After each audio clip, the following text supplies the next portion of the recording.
Berbagai institusi seperti BMKG dan Badan Geologi Kementerian ESDM menegaskan pentingnya penataan tata ruang di wilayah rawan bencana dengan baik dan benar.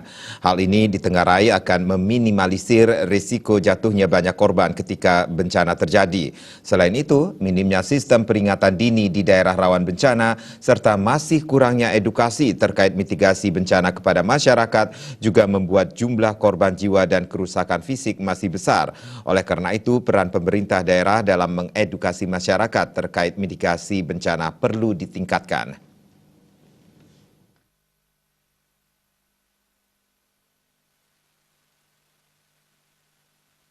Seperti diketahui, Indonesia berada di jalur gempa teraktif di dunia karena dikelilingi oleh cincin api Pasifik dan berada di atas 3 tumbukan lempeng benua, yakni Indo-Australia dari sebelah selatan, Eurasia dari utara, dan Pasifik dari timur. Kondisi geografis ini menjadikan Indonesia sebagai wilayah yang rawan bencana letusan gunung api, gempa bumi, dan tsunami. Terkait dengan hal itu, sejumlah institusi seperti BMKG dan Badan Geologi Kementerian ESDM menegaskan pentingnya penataan tata ruang di wilayah rawan bencana dengan baik dan benar. Hal itu dinilai mampu meminimalisir resiko jatuhnya korban jiwa saat bencana terjadi.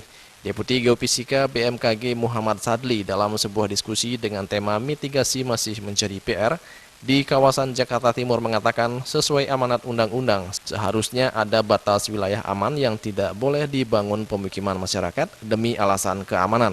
Sehingga kalaupun terjadi bencana akan meminimalisir baik dari sisi kerugian materi maupun korban jiwa.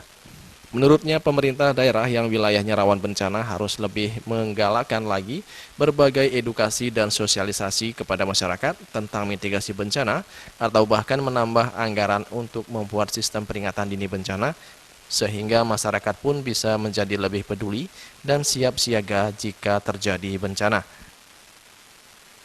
Tapi pemerintah daerah itu bagaimana caranya? Ya paling tidak bisa mengalokasikan anggaran misalnya untuk edukasi, untuk pelatihan-pelatihan.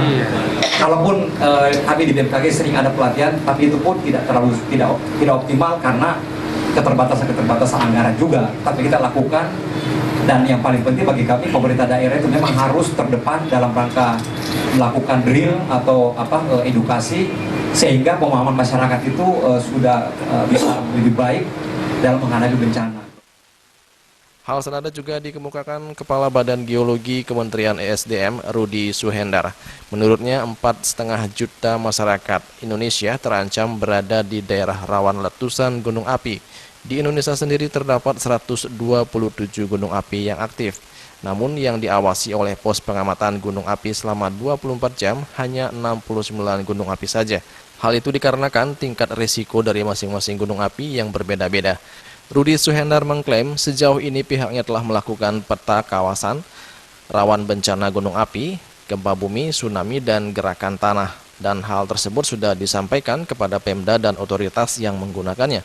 Bahkan peta kawasan rawan bencana di pesisir Banten dan Lampung pun sudah direkomendasikan kepada Pemda setempat sejak 2009 lalu.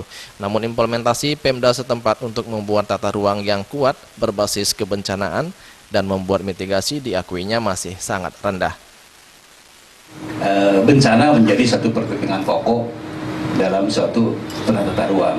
Namun kita akui implementasi dan law enforcement-nya yang masih kurang sehingga ya selalu bila ada bencana masih ada korban.